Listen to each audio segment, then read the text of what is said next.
Good morning, everyone. My name is Rafał Leśkiewicz. I'm the director of the spokesperson office at the Institute of National Remembrance. It's my pleasure to welcome you for an international scientific conference from the Need to Know series. This annual conference has been organized by the Institute of National Remembrance since 2011 in cooperation with foreign research institutions. This year, the main partner of the conference is the International Intelligence History Association, which is the oldest and the largest European scientific association focused on the history of intelligence, counterintelligence, and celebrating its 13th anniversary this year. Today's conference marks the 13th edition of this event, but it's the first time it's being held here in Warsaw. The aim of the annual conference titled Need to Know is to foster the exchange of scientific experiences between researchers focused on intelligence, counterintelligence, and broader secret services from Poland, other post-communist countries, and their colleagues from Western Europe and North America. The primary objective of the conference is to emphasize the importance of making the archives of former Soviet Bloc secret services, particularly those held by the Institute of National Remembrance, accessible to researchers and journalists. On behalf of the host of this year's conference, Karol Nawrocki, the president of the Institute of National Remembrance, I now give the floor to Professor Karol Polejowski, deputy president of the Institute of National Remembrance, who will officially open today's event. Professor Polejowski, the floor is yours. Dear Professor Friis, our friends, ladies and gentlemen, all distinguished guests, dear friends. On behalf of the President of the Institute of National Remembrance, Dr. Karol Nawrocki, I warmly welcome you on the occasion of the opening of another, the 13th edition of the conference under the banner of Need to Know. This time in Warsaw at the premises of the President Lech Kaczyński's Central History Point. Many of you present here belong to the world's most eminent foreign intelligence researchers today. You represent the world's most leading universities and academic centers. And finally, you represent our strategic partner institution, the International Intelligence History Association, the leading organization of European intelligence researchers for almost 30 years. I'm glad that you can be counted among the frequent participants and in the series of conferences, and at the same time among our colleagues and friends, international allies of the Institute of National Remembrance. Many of you have joined permanently as partners and co-organizers of the Need to Know conference series. At this point, I would like to thank our partners in the organization of this conference, Professor Shlomo Shpiro of the International Intelligence History Association. He is absent because of the situation in Israel. Professor Tomas Friis of the University of Southern Denmark. Dr. Dieter Bacher of the Ludwig Boltzmann Institute for the Research of Consequences of War from Austria. Professor Mike Goodman of King's College London, absent today, unfortunately, and Dr. Ivo Jurve of the International Center for Defense and Security from Estonia. Finally, but not lastly, I would like to thank you to my colleagues from the Institute, Dr. Sebastian Pilarski, Director of the Office of the Historical Research, his Deputy Director, Dr. Konrad Graczyk, Mrs. Marta Mazurkiewicz, Dr. Sylwia Szyc, Dr. Przemysław Gasztold, and Professor Władysław Bułhak, well known. Thank you. Here in Warsaw, for the first time, Many Polish researchers and representatives of the media world have had the opportunity to attend our conference.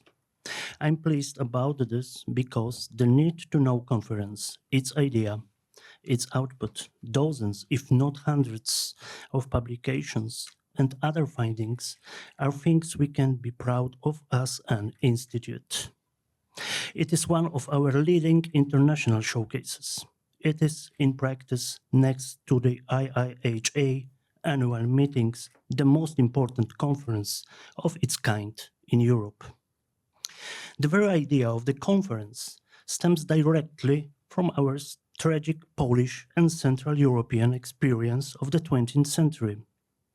To put it briefly, it was an era of criminal totalitarianism, Nazi German and Communist Russian, but also of omnipresent and omniscient security apparatuses and special services, including intelligence services, both those remaining in the service of the Third German Reich and the Soviet Union, and those upholding the values of the free world, including the freedom of Poland and the Intermarium, a community of smaller states and nations located between the Baltic, Black, and Adriatic seas.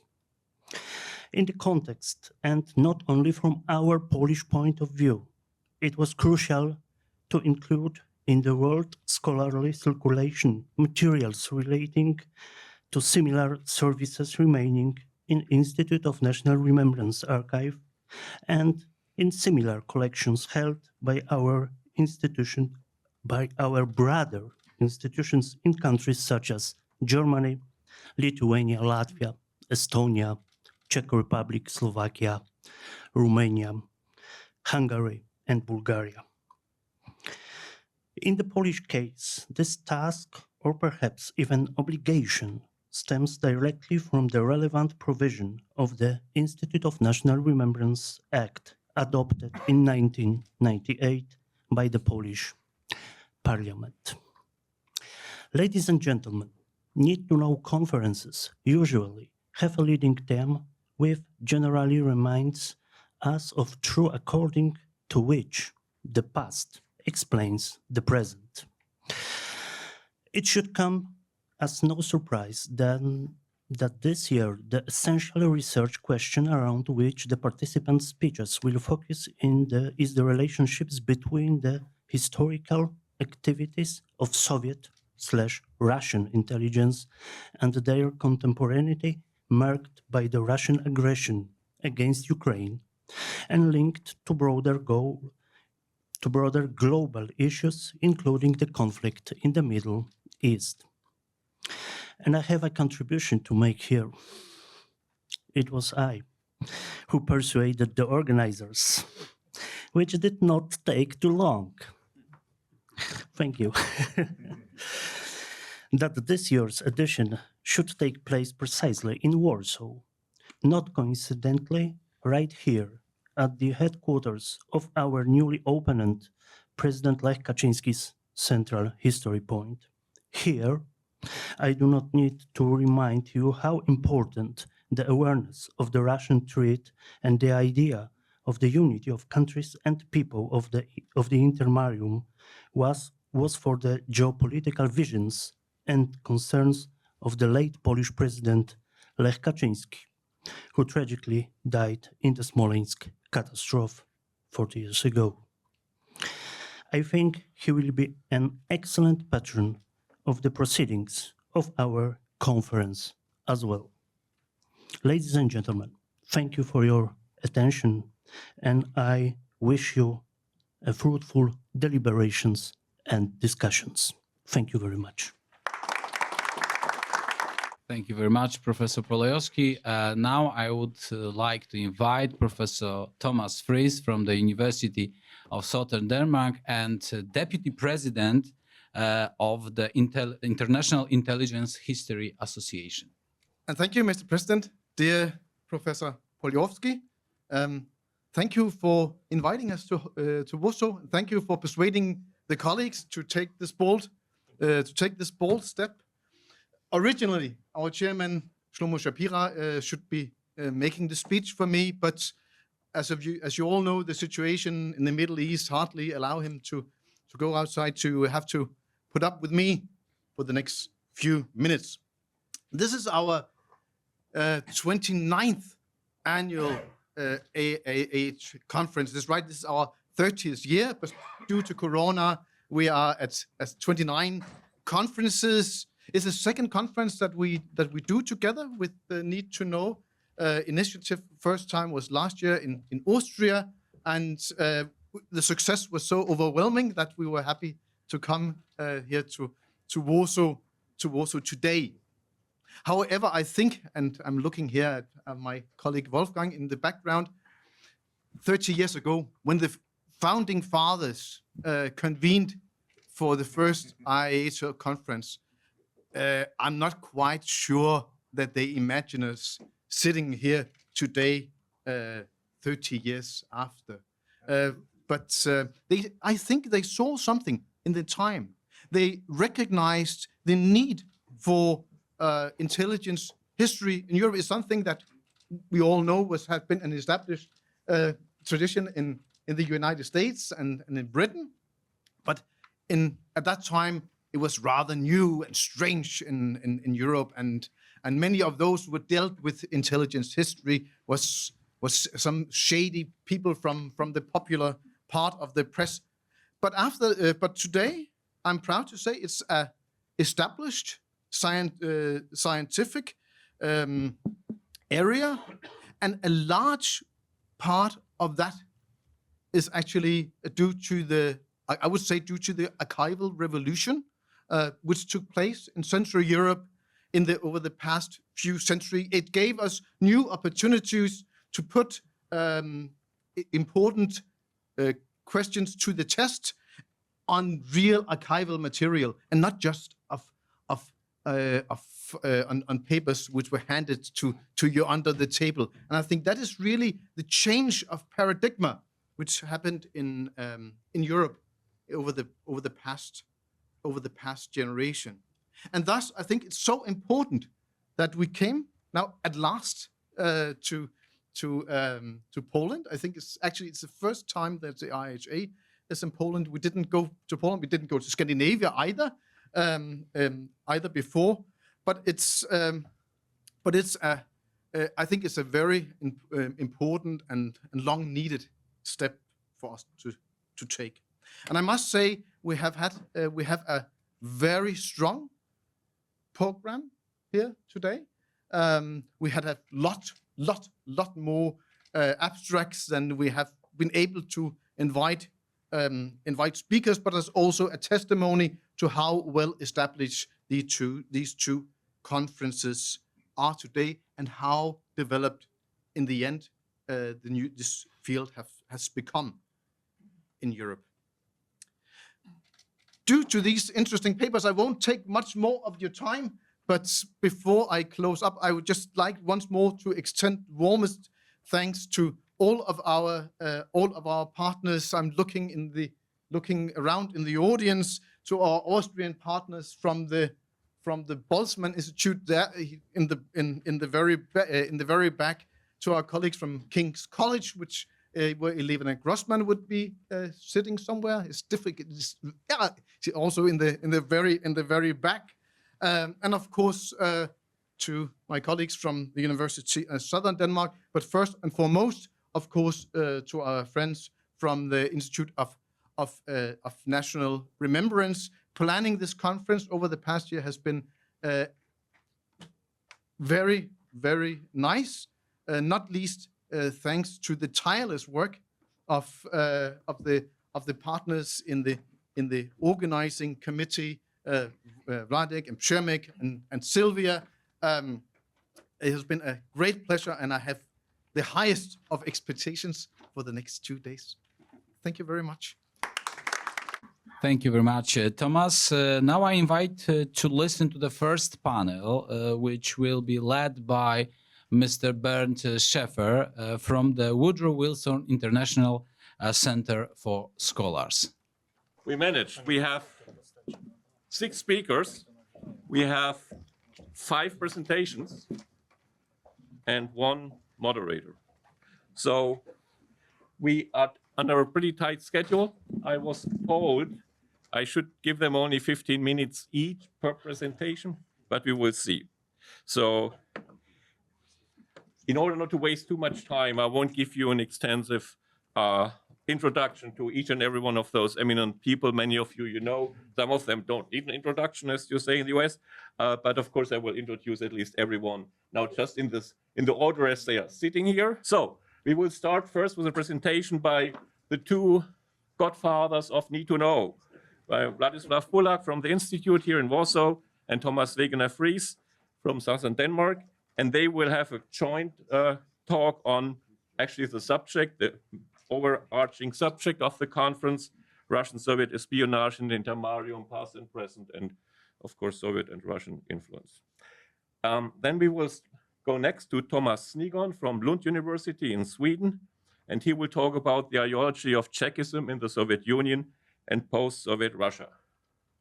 Then we have the one and only Kramer from Harvard University, who has been for decades one of the leading authorities on Cold War history and archival research from Harvard University. And he will talk about the Soviet KGB and Moscow's concerns about Western attempts to undermine the USSR. Then we have a frequent contributor from to those conferences, from one of the main partners of the Need to Know conference from King's College London, Elena Grossfeld. Welcome. And she will talk about Bio-geese and combat mosquitoes, the revival of KGB strategic narratives. And last but not least, we welcome a presentation from Bar-Illan University by Barak Bouks, who, unlike, unfortunately, Shlomo Shpiro, who had to excuse himself, can be here. And he will talk about Russian and Iranian intelligence influence operations in the Ukraine and Gaza wars, something, of course, extremely current. So without further ado, I'm going to give the first say to Tomas and Władysław, and maybe also use the podium here. And I hope you have an enjoyable panel. Okay, I will start also so we can have time for Władysław just in a few minutes. And as I got the privilege to start, I also got the privilege to choose what I will be speaking about. So I will concentrate on the question of past and present in our talk.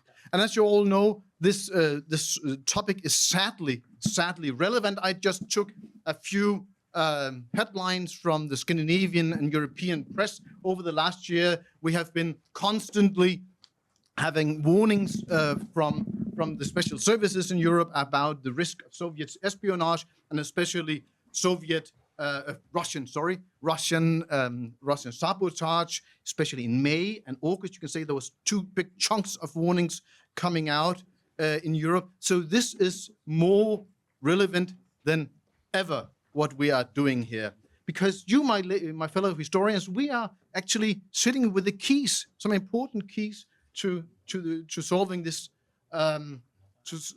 situation. We need a better understanding of the threat that we are posing, and I think we are the ones who can at least give the perspective about how we can interpret it, and also to look out for the pitfalls, so we don't step right into the errors of the Cold War time.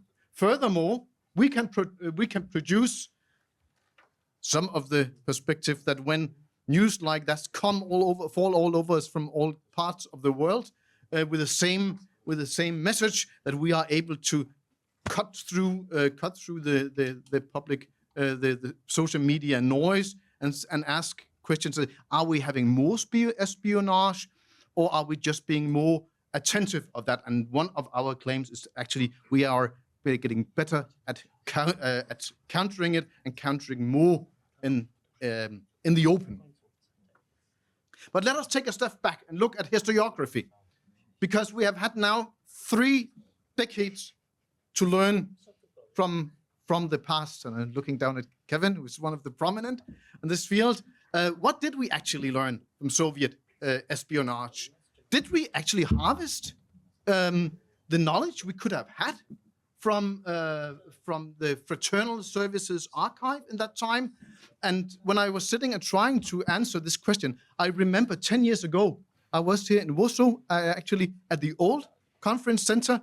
I was listening to the German president of the Stasi archives. He had a very long speech. I will cut down to the core of it, because he was praising the German example to the rest of Europe. If Poland and the rest of Europe were doing like Germany, then we had no problems with the historical issues. That was more or less what we should have learned after half an hour. And I said, well, did that really happen? Did the Germans solve our problems for us in that time? And I'm sadly to say, no, that was not the case. What happened in Germany was, first of all, they reduced an important European topic, the question of European division, to a local, East German, I would say maybe a regional historic question, which is actually, I would say, genuine European cultural heritage. They diverted research resources away, more or less, from foreign policy, from foreign intelligence. It never played a large role of the billions and billions spent in the past 30 years. And what annoys me even more as a user, they actively protected operatives of the KGB and Jew and Drew sister services as so-called victims of the communist regime in East Germany. So at least here, the lessons learned was not too good. But it is not all back. We do have examples to follow. I was pointing down at our colleague, Douglas Selvage, who has been one of those who had actually been really struggling to move this topic in Germany. And I look also somewhere, we have Wojciech Bagiński.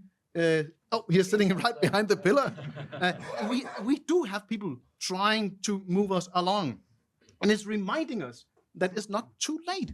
And it's not too late, especially if we work across borders, trying to connect the puzzles in the Central European archives. And if we give it the time, and not least the funding and resources which it needs. And this is not a historical question. This is essential European security. It's not cheating at the exam to be well prepared. It's clever, and it's reflected if we start by looking at how did the Soviets how did they act, and it's actually cheaper than trying to restart the learning process once again. So I think we cannot emphasize this enough, actually. Let's move on to the situation we are in now, to what happened after the full-scale invasion of the Ukraine. Many of you probably have the same experience, like déjà vu feeling like me. Certainly this happened, what we have been reading in the guidelines from the Cold War, how services went from peacetime to conflict to wartime scenarios. These plans were lying around in the drawers, and now they certainly become very much active. We had two waves of reaction from our side, from the Western side. It started out, if you remember, just in the spring, just after Bucha, you had the first wave of countermeasures from the European services. Hundreds of officers of the Russian services was expelled to put maximum pressure on the legal residenturas of the Russian Federation all across Europe. There was several pluses, I would argue, to this much more aggressive stance than it is used to.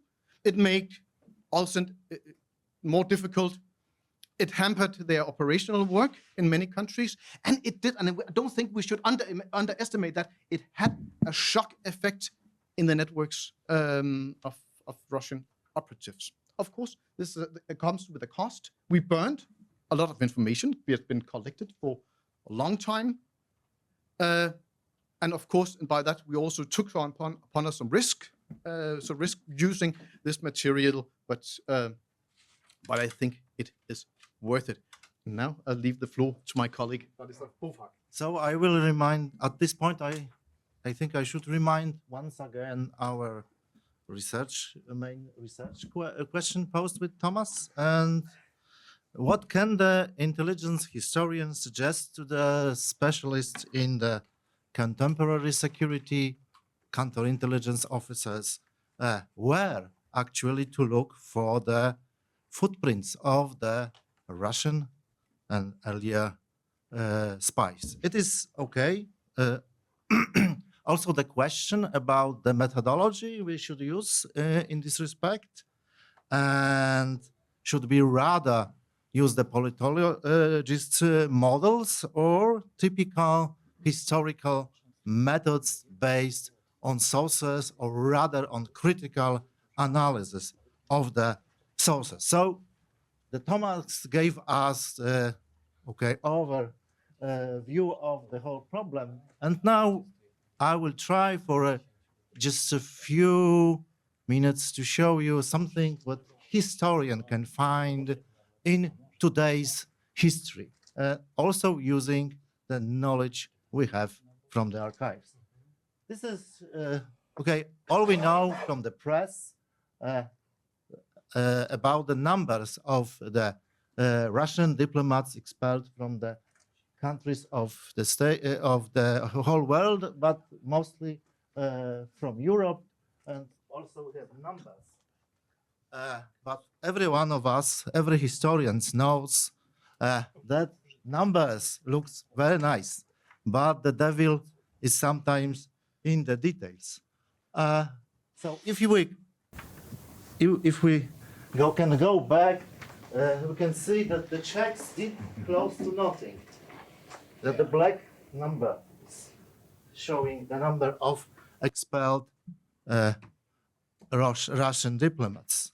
But actually, the Czechs, it is the other way. The Czechs gave us the pattern later used after the Russian invasion of Ukraine. So they expelled them all earlier, and giving us the testing ground of operation carried a year later by the other European countries. They expelled only one guy named Władysław Władysławski, the deputy ambassador. So this was a symbolic gesture, but actually Prague ceased to be a East European hub for Russian spying a year earlier due to huge mistake of the GRU unit number 2000 something, all we know, which was found guilty of the so-called Verbetice incident, when twice the ammo depot was and killing blow up and killed 2 people, including 1 former officer of the Czechoslovak secret services. Probably not a coincidence. And one of the biggest questions asked by the journalists, media, was the problem, why we don't know whom they were? Well, to look for the names. The names are secret. The secret services said, we couldn't tell you whom actually we disposed of. But when historians found such a problem, it goes to the archive, in this case, to the web archive. And it's just very short comparing of the diplomatic list before April 2021 and after. And now we have a list. Historian did it, but and the secret services told it, we didn't tell you. We didn't tell you. And now for Warsaw, this is our symbol of the Russian spying presence in Warsaw. Famous skyscraper called in Poland Szpiegowiec. This is a building which used to belong to the Russian embassy, and all those guys used to live there. Now it's closed and taken by Warsaw. So, and here we have a list of the secret list of the people who were actually disappeared from the website of the Russian Ministry for Foreign Affairs between 23 3rd of March 2020 and the 1st April. Probably this is the 45 people who actually we get rid of from Warsaw. So if you want to know the names of the Russian spies and the informers and other guys, okay, we historians did it. Quite interesting story is about the and also instructive stories is the Slovak case. They actually declared that they expelled even more Russian spies than Polish did, but actually it's not true. The number, which is, by the way, on this, because they quite successfully said that they were okay, very good. They have a long black, but in fact, this is they actually when we the historian go into analysis of the same the person disappearing from the diplomatic list, the list is much shorter. So it wasn't 38. The 38 is only the number of the theoretical slots they reduced the Russian embassy staff in 2022. But actually, it wasn't filled. Those slots were empty mostly. It was only 29 Russian diplomats in Bratislava, and they cut it by half, more or less.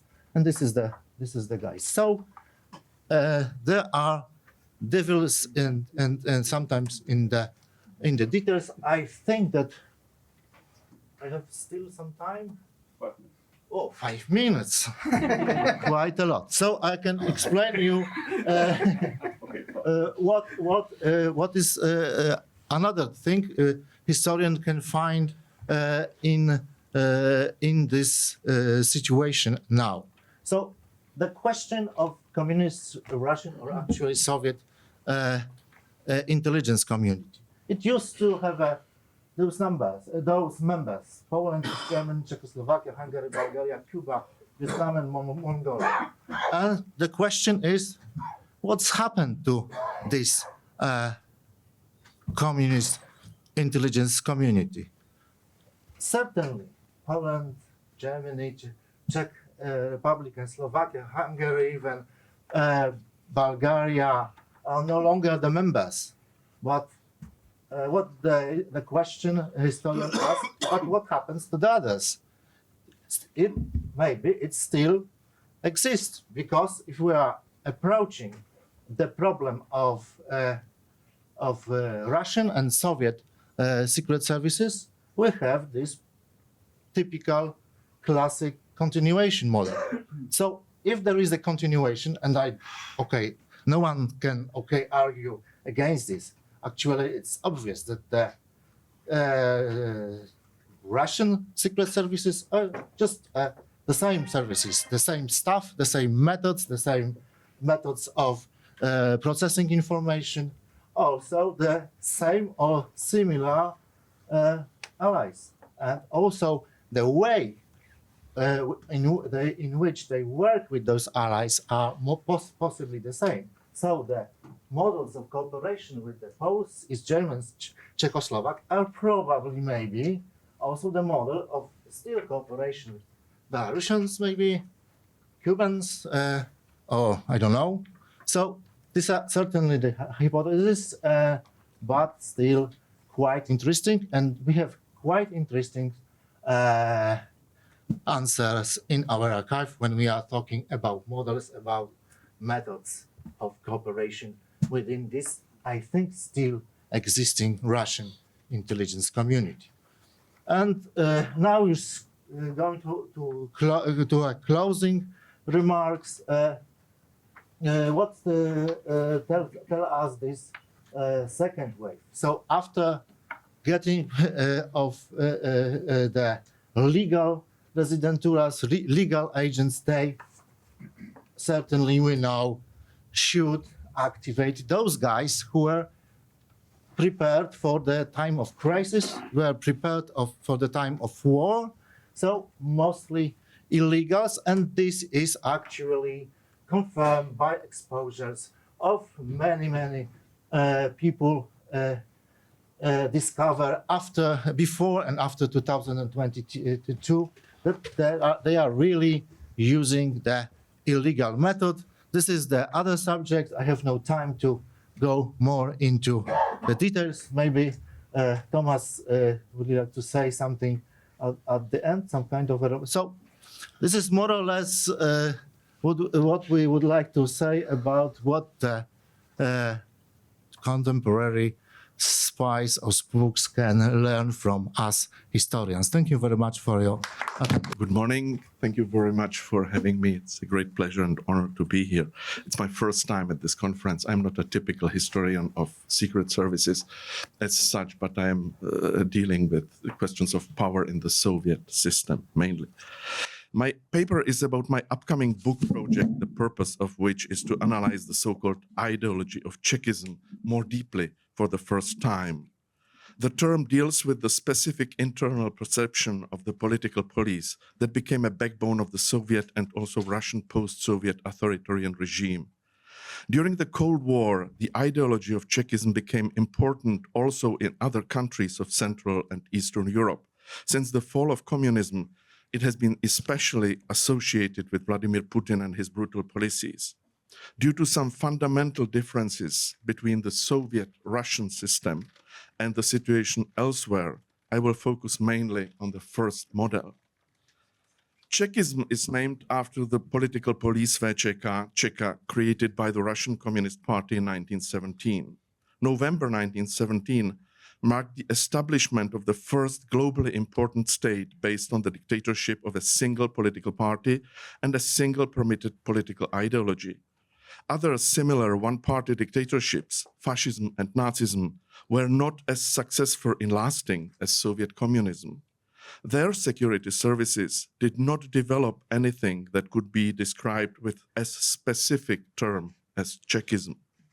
When the Federal Security Service of the Russian Federation, FSB, celebrated the centenary of the Čeka in December 2017 as the anniversary of its own founding, the director Alexander Bortnikov was asked in an interview why it was the Čeka and not the intelligence services of pre-revolutionary Russia that became the FSB's model organization.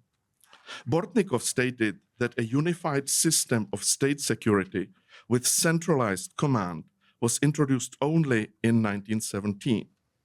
According to him, the previous Tsarist security forces were not able to control and defend Russia as effectively. This means that the centralization of repressive forces is evaluated as positively in today's Russia as it was during the Soviet communist dictatorship. Like former employees of the Čeka or its successors, intelligence operatives in Putin's Russia still call themselves Chekists. Therefore, from the point of view of the state structure, the long-time continuity between the security services of the Soviet period and those of the post-Soviet era in Russia seem much more evident, stable, and important to study than any other continuity between Soviet and current Russian institution, including the army and the dominant political party. The employees of the state security forces are expected to display a certain behavior even when they leave their active duty there. Putin's statement that there is no such thing as ex-Chekists is often quoted in this context. The meaning of the statement is to emphasize that whoever has once become a Chekist must forever maintain a kind of clan loyalty to these entities. This confirms that Chekism is in this context is understood not only as a phenomenon of the past, but also as a way of approaching the present and a certain guide to organizing ideas about the future. The concept of the ideology of Chekism was first publicly pointed out by the last chairman of the KGB, Vadim Bakatin, whose task in 1991 was not to strengthen and develop the KGB, but to significantly weaken its influence. Bakhtin did not explain in detail what he actually meant by the ideology of Chekism, but the given term has been used quite often since then. However, the concept of the ideology of Chekism as a real ideology has never been analyzed in scholarly research. In his important work on the nature of Chekism in the former East Germany, the German historian Jens Giesecke divided the development of Chekism into 5 distinct periods.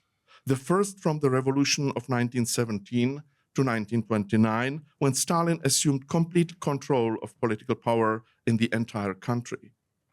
The second followed during the years of so-called Stalinism 1929 to 53, and the third during the de-Stalinization from Stalin's death to the 1970s. The fourth period falls into the stage of late socialism between 1979 to 1991, and finally the fifth and last is determined by the development after 1991. In her groundbreaking study of the cult of Chekism, Australian historian Julie Fedor shows the similarities between the given cult in the 1950s and 1960s and in post-communist Russia, especially in the era of propaganda, literary works, and film. Jens Giesecke sees Chekism as a specific security culture based on methods of persecution that goes beyond the dominant communist ideology. Julie Fedor analyzes Chekism rather as a cultural tradition. However, I want to show in my upcoming study that an analysis of Chekism as an ideology can contribute not only to a deeper understanding of the communist regime itself, but also to other authoritarian regimes based on similar foundations. Ideology is understood as a coherent system of normative beliefs and values based on some basic assumptions about reality that may or may not have a factual basis, or a particular set of ideals, principles, doctrines, myths, and symbols that help constitute social groups, institutions, or other groups and explain how society should function. Such an understanding shows that even Chekism can be understood similarly, and thus as an ideology. However, such an assumption raises a number of questions related primarily to the nature of the relationship between Chekism and Marxism-Leninism, in which Chekism played a subordinate role. In my study, these connections will be analyzed from both structural and procedural point of view. The basic dividing line between the ideological conceptions of communism and Chekism is the fact that while communism was created, at least in theory, as a progressive ideology oriented towards the creation and development of a new world order, towards the future, Chekism was created from the very beginning as a more backward-oriented ideology in the first place, with the mission of defending the revolution and with the aim of developing a permanent struggle against former and current enemies. The moment of victory was never clearly defined in this fight. Chekism has constantly sought out the enemies of the regime and tried to defeat them because compromise with them is not allowed. While the communist ideology had been shaped by intellectual dreamers who claimed that they understood laws of historical development and who dreamed about a bright future through the rule with an iron hand, the ideology of Chekism, based on much more practical and immediate needs, considered the iron hand not a means, but the goal. From the beginning, it had been shaped by hatred of the enemies of the elite that claimed to be fulfilling the big dream. The current leaders, and not the big history, were supposed to evaluate the efficiency of Chekist work. Given the enemy category was constructed to combat opponents both inside and outside the borders of the Soviet dictatorship, it is interesting to compare the similarities and differences between the norms and values of the political police in the performance of intelligence and counterintelligence tasks. A particular tension between the forward-oriented plans of the party and the defensive ambitions of the political police occurred during periods when a violent form of dictatorship was replaced by a more moderate form of authoritarian control. Such a development is usually described as reform communism. The purpose here is, on the one hand, to avoid the harshest form of terror, and on the other hand, not to allow expression of political pluralism. Here, the interplay between the views of the party and the political police used to clash.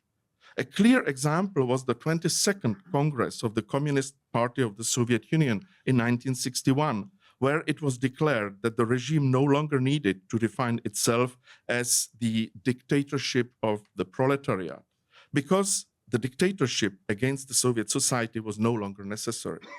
However, it took only a couple of months for the first relapse to occur, when the repressive forces crushed a workers' uprising in Novocherkassk and began to redefine the definition of forces hostile to the Soviet regime. I was inspired to pay attention to the ideology of Chekism based on my work with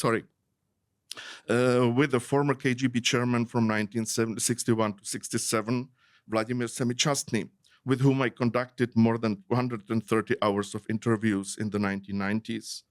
Together with him, I prepared a book of his memoirs after the not so pleasant development surrounding the book in question and a long time gap.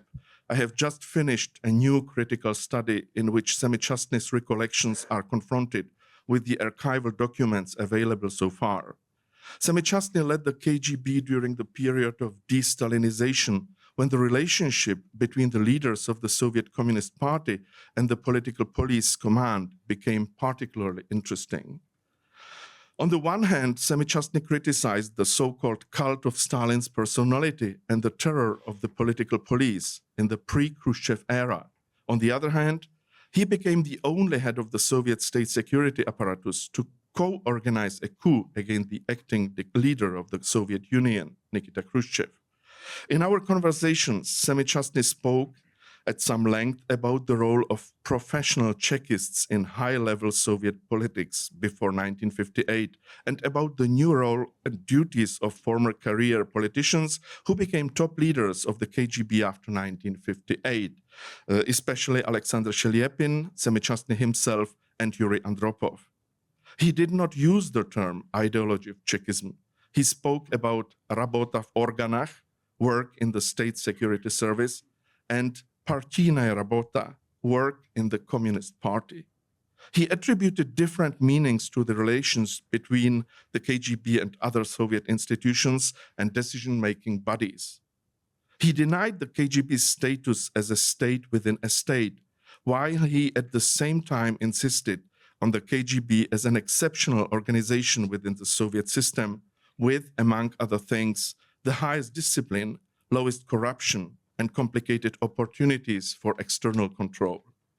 The question of how the KGB was able to gain a better reputation than the Communist Party itself in terms of lower corruption and better discipline is also worthy to further thought, especially considering how the Chekists are trying to acquire the image of patriots and guardians of order in post-Soviet Russia, and how they are, in a sense, succeeding. Semichastny revealed much more about the view of the world which could be characterized as specifically Chekist. During our conversations between 1993 and 1999, he kept claiming that the Soviet state security services, except for when it was under the leadership of Genrikh Jagoda, Nikolai Yezhov, and Lavrentiy Beria, worked to defend rather than terrorize members of the Soviet society. And although he led the KGB during the period of de-Stalinization, he quite often expressed more empathy for the Chekists as true defenders of the interest of the state, and not only of party dictatorship against the rest of society, than for the victims of the violence they so resolutely kept alive. Since this opinion is unfortunately far from unique, I am deeply convinced that a thorough analysis of the ideology of Chekism is still relevant today, although more than 100 years have passed since the actual establishment of this concept. Thank you very much. Okay. So before I, especially listening both to Vladek and to Tomas, you're not Thomas, the first thing I just wanted quickly to show, this was an article that appeared in the Washington Post on the 19th of March, 2000, that is 24 and a half years ago.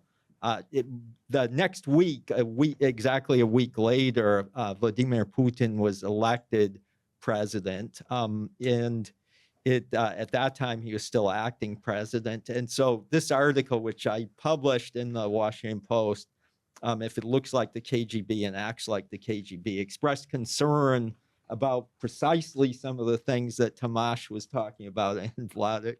So the ominous signs were apparent even then, because I don't claim any particular prescience. The one thing, though, that I did gain from this is that the FSB issued a statement denouncing this article. So the thing, though, that I am going to be talking about, which also touches on this indirectly, is let me just go there. Is the concerns that were often expressed both in private and in public among Soviet leaders about the prospect of internal subversion in the Soviet Union, not only foreign inspired, but in general, and then the foreign espionage. So this of course, was not unique to the Cold War. On the contrary, that in the Soviet Union under Joseph Stalin in the 1930s, vast numbers of people, including all people who potentially could have tried to remove Stalin, high-ranking officials in the Communist Party, senior military commanders, top-level officials in the state security organs, that they were executed after being, Tomas mentioned some of these, Yezhov, Yagoda, etc., were executed after being accused of spying for foreign countries. Nearly all of those accusations were false, or at least a very large percentage. But Stalin came to see the Soviet Union as dangerously vulnerable to subversion and foreign penetration. Stalin was receiving reports from the state security organs starting in 1934, called the NKVD, that seemingly confirmed his suspicions. But those reports were fueled in part by the security officers' awareness that if they did not tell Stalin what he wanted to hear, they were likely to come under suspicion themselves. It's not to say that was the only reason they presented these reports. If you look through them, enough of these that are readily available in archives, as I'll get to in a second, you can see that they actually, for the most part, genuinely believed, or at least believed quite a bit of what they were saying. So even those in the NKVD who told Stalin exactly what he wanted to hear were at risk of being arrested and prosecuted. So there was a strong incentive they had to continue providing such reports. After the Second World War, the scope of violent terror and purges abated, but Stalin continued to see the USSR as under siege by foreign enemies, especially Britain, which in the early post-war period, he looked on as the main enemy, and then the United States. The order of that changed by the end of the 1940s. But the state security organs, the newly renamed Ministry of State Security and Ministry of Internal Affairs, eagerly fueled his suspicions, often competing with each other to see which could find greater evidence of subversion and espionage. And that dynamic persisted until Stalin's death in March 1953 and contributed to notorious abuses, including murderous anti-Semitic campaigns in the late 1940s and early 1950s. Numerous other pseudo-conspiracies of various sorts rendered even Stalin's closest colleagues vulnerable to arrest and execution on charges of working with nefarious foreign forces. The situation changed after Stalin's death. A good deal changed after Stalin's death, but the Soviet Union retained, as was discussed in the previous two presentations, retained a great deal of what had been there early on. The Soviet press from 1953 until the late 1980s continued to feature lurid allegations about Western, especially US, attempts to undermine the USSR and destroy Soviet communism. Western scholars and policymakers at the time were never fully sure how much Soviet leaders actually believed these allegations, whether they would, the allegations did, of course, have some basis in reality. In the late 1940s and early 1950s, US and British intelligence agencies made some efforts, albeit ones that were spectacularly unsuccessful, to support anti-communist guerrillas in the USSR's newly annexed western borderlands, predominantly in Western Ukraine and in Albania, in some Soviet bloc countries, East European countries, and in the Baltic states. Throughout the Cold War, in addition, Western governments sought to counter Soviet power and to promote Western democratic values in the USSR, for example, through shortwave radio broadcasts, cultural and academic exchanges, book distribution programs, and numerous other cultural and political activities. The United States played a particularly large role in that, in these efforts, but it was by no means the only country that was pursuing such efforts. So a great deal is now known about these programs, and you can see the programs reflected in Soviet documents as well. In addition, the United States and other Western countries adopted policies to curtail Soviet military capabilities through export controls, sabotage, and the like, and to gather extensive intelligence about the USSR through human espionage and technical means. Soviet citizens who provided information to Western intelligence agencies were at constant risk of being arrested and executed. And there are numerous instances in which real spies were put to death, as well as people who were falsely accused. So important as those Western programs may have been, they did not come close to being the elaborate subversive efforts portrayed in the Soviet media. The gulf between real Western programs and Soviet allegations might cause us to ask, did the members of the Soviet Politburo Presidium from 1952 to 66 truly fear that the United States and its allies were intent on subverting the USSR, or did they mostly put forth these allegations to justify authoritarian policies at home and achieve propaganda aims abroad? Now, it could be both, certainly, but did they actually believe these allegations? It was sometimes suggested, especially before the Soviet Union ended, that they were cynically putting these forth. There was no way to answer that question during the Cold War, but over the past 30 years, enough information has emerged from formerly secret documents in Russian, Ukrainian, and Baltic archives, as well as in some others, the Georgian archives, and certainly the East Central European archives, to allow us to answer with a good deal of confidence. Although the central KGB archives, which are split between the Central FSB archive in the Lubyanka and the SVR archive, the Foreign Intelligence Archive in Yasenova, but for the purpose of my presentation, the FSB archive is more important, have never been accessible. And I sometimes see that that the archival situation was great in the early 1990s. It actually wasn't. The important decisions on which archives to keep closed were all made then. So it was a good situation, but it actually is, I don't have time to discuss, but it ironically became much better during the period that Putin was implementing an authoritarian crackdown from 2000, when he returned as president in 2012 until 2022. It was during that period that the archival situation actually greatly improved. Ironically, usually archival openness and democratization go hand in hand, but that wasn't the case in Moscow. Instead, it was during the period of worsening political conditions and greater authoritarianism that the archival situation improved. I don't have time to discuss that, but I have written about it, and we'll be glad to come back to it if anyone's interested. In any case, there are large quantities of central and regional KGB documents that are available in archives that are open to researchers. Above all, the former Ukrainian KGB archive in Kiev, which is continuing to function even during the war, and the Estonian and Lithuanian KGB archives, among others. The Georgian KGB archive, unfortunately, has been mostly put off limits now.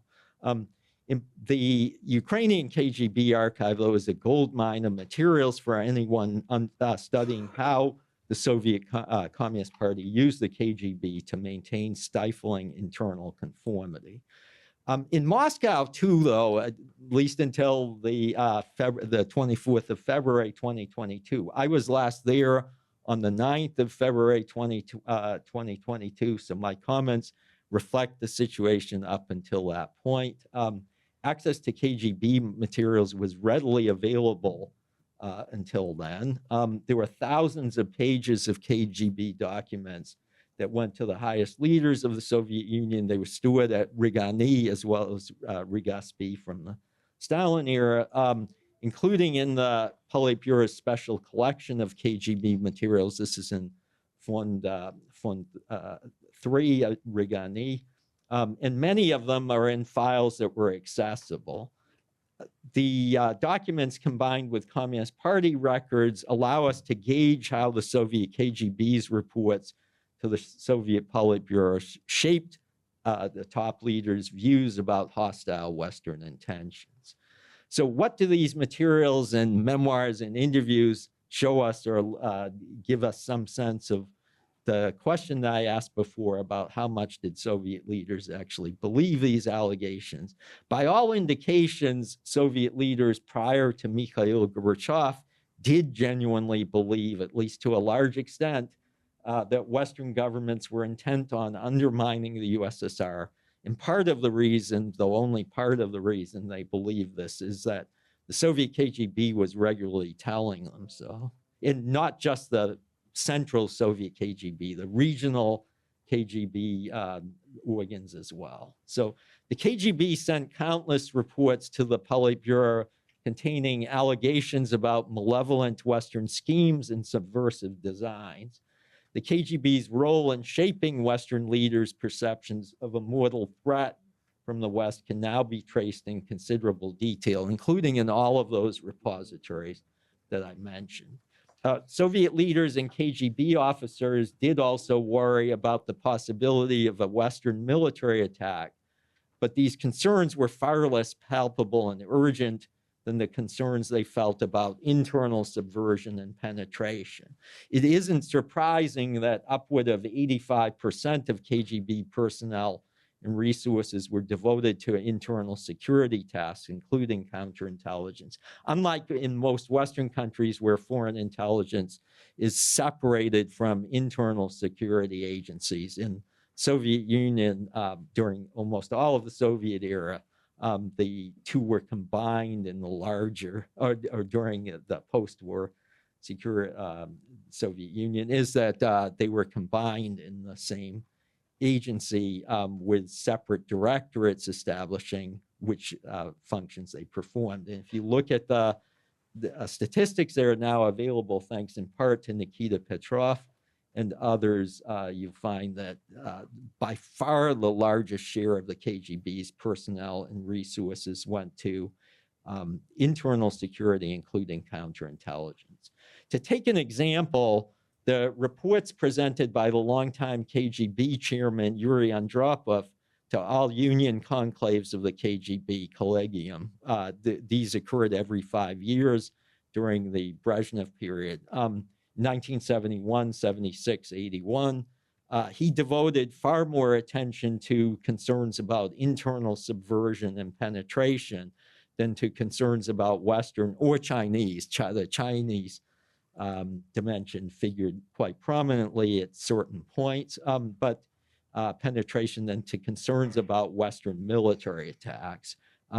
This is contrary to some depictions of these reports, of, for example, in the memoirs of Oleg Gordievsky, that he suggests that, in fact, it focused predominantly on external threats. It did deal with external threats, certainly, and especially concerns about the prospect of a surprise U.S. nuclear attack, but that was overshadowed by the great length to which he went about internal subversion.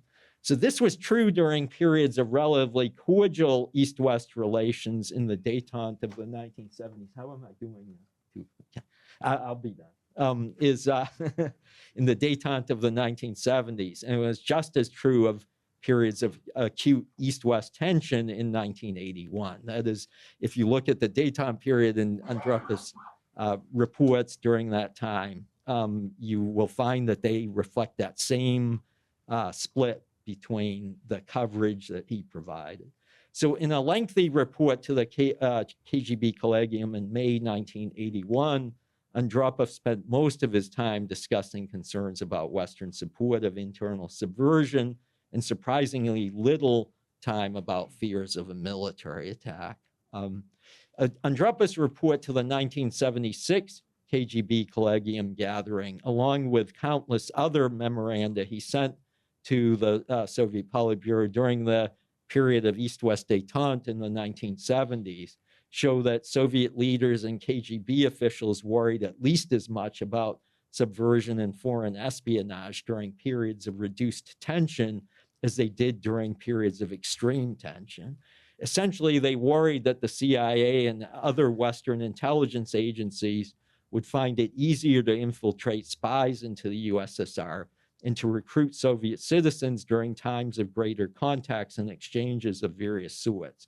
Essentially, they reversed the ethos of the EEC, the European Economic Community, predecessor of the European Union, which envisaged contacts and exchanges as key to security and friendship. That's not the way the KGB looked on it. They were deeply concerned when exchanges began in the late 1950s of various sorts, and also later on when greater contacts emerged through telephones, through foreign visitors to the Soviet Union and the like. They looked on those with great alarm.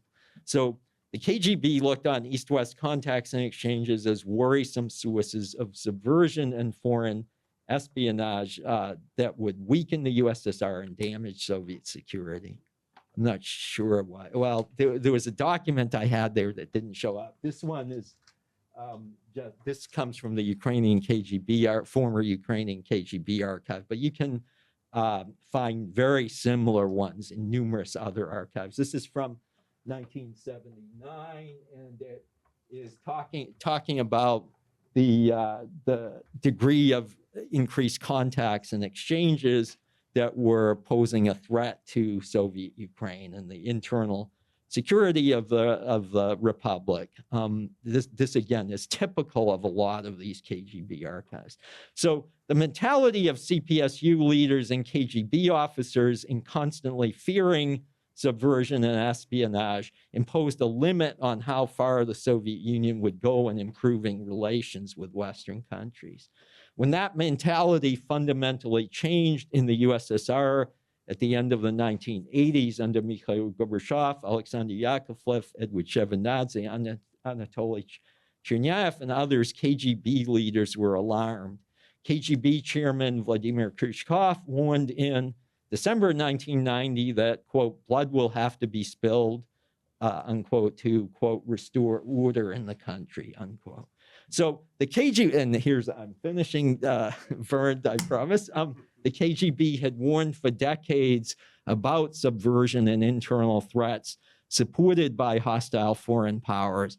But when the Soviet Union disintegrated, it happened not because of foreign intervention, but because of the fundamental difficulty of democratizing a repressive dictatorship without the risk of losing control. And that is precisely the lesson that the Chinese communist leaders, especially Xi Jinping, have drawn from the end of the Soviet Union. It is also the lesson that Russian leaders, Kremlin leaders, Vladimir Putin, Nikolai Patrushev, numerous others, Alexander Bortnikov, have drawn as well.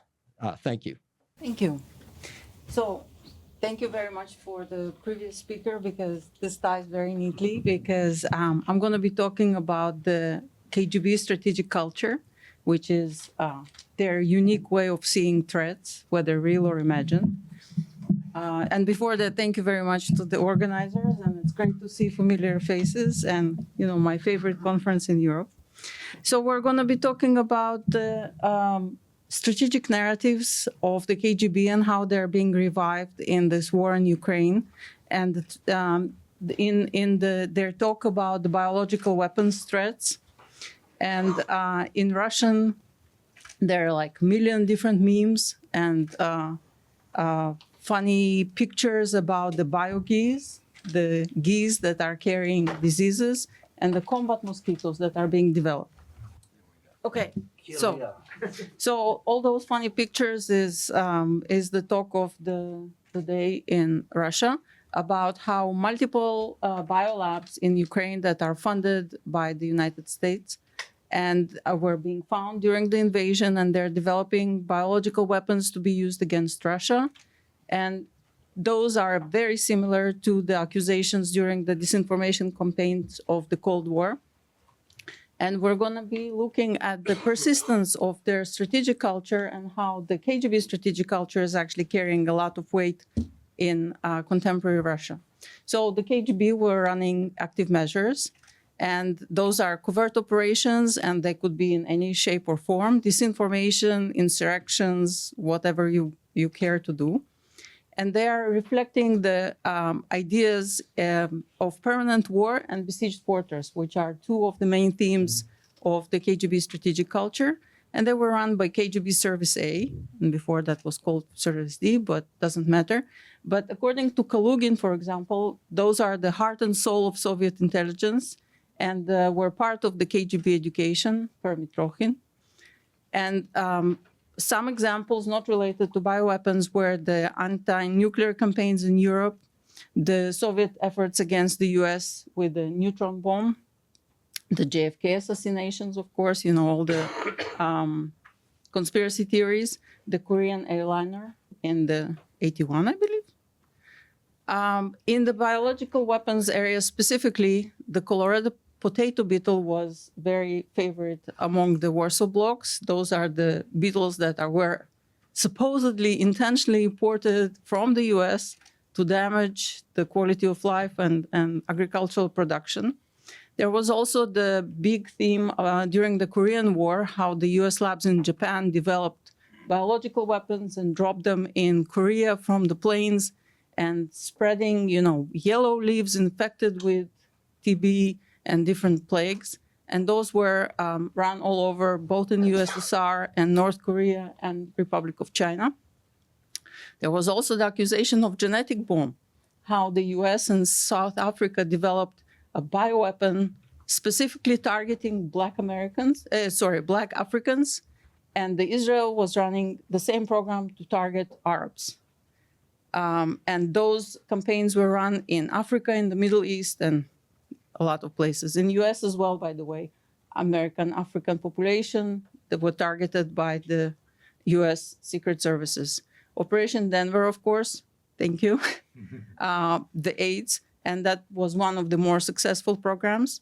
And there were also claims about the US bioweapons programs run in Cuba, El Salvador, Pakistan, among other places, especially the lab that was running malaria research, and claims about their infected mosquitoes dropped in Afghanistan to damage socialist help.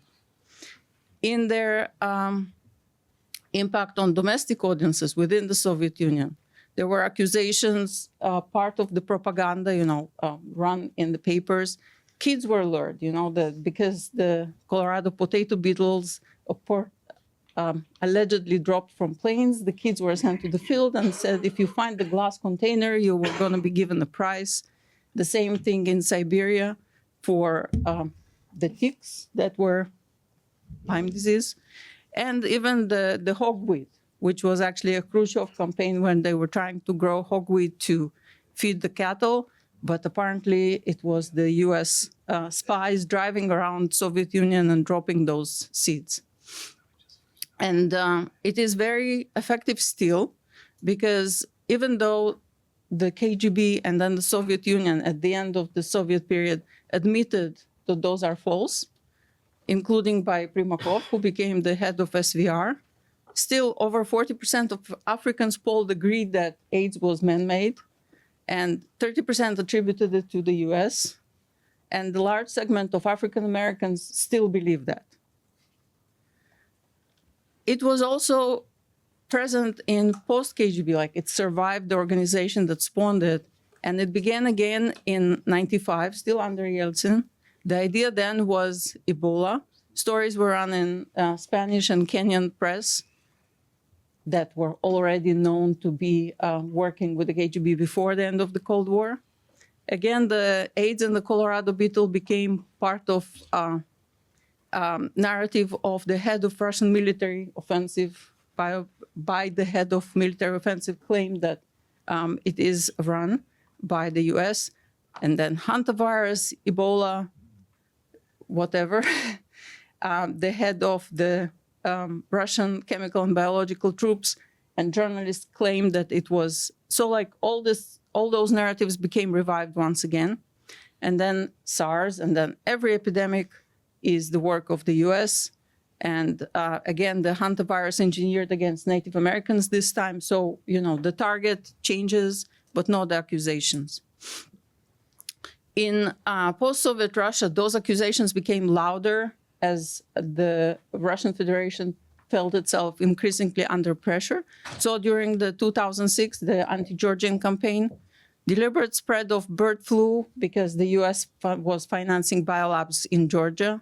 In 2008, during the war, 95 million for deadly viruses. Again, you know, the biolabs idea. In 2014, the beginning of Ukraine campaign, Zika virus now.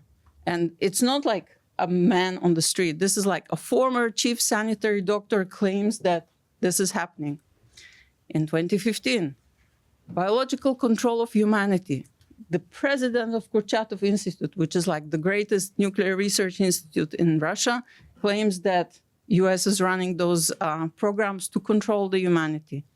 And 2017, again, Putin's friend Medvedchuk, who is also a big scientific person, the idea that the Western and the US intelligence agencies are harvesting DNA for research, especially from Russians, to develop biological weapons targeting the Russians. And what we're seeing basically is that all narratives are completely resurrected, and they are being used to feed and promote hostile attitude of Russia towards the US and the West. Once again, it's a very convenient idea. And it shows, again, Russia being under attack by the West, which is the besieged fortress narrative. And this time it reflects Russia's weakened position where the US-funded biolabs are surrounding Russia on like all sides, you know, Georgia, Ukraine, wherever.